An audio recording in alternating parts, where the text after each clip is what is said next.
ঘুনে খাওয়া মেঘে কালো হয়ে যায় হৃদয় যখন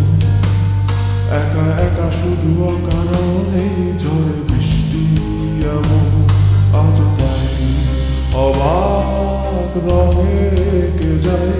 সাদা কালো রং মাখা মানুষের মুগ্ধ রাঙাই ভীষণ কালো মেঘ উড়ে ছাইয়া বেগে আজ তাই অবাক জোছনায় পড়া চোখ তবুও সাজাই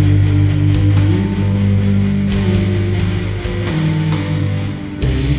সন্ধ্যায় দু চোখ সাগরে বুকের পাঁজরে ভেসে যায় অবাক জোছনায় লুকিয়ে রেখেছি ভেজা চোখ দেখায়নি তোমার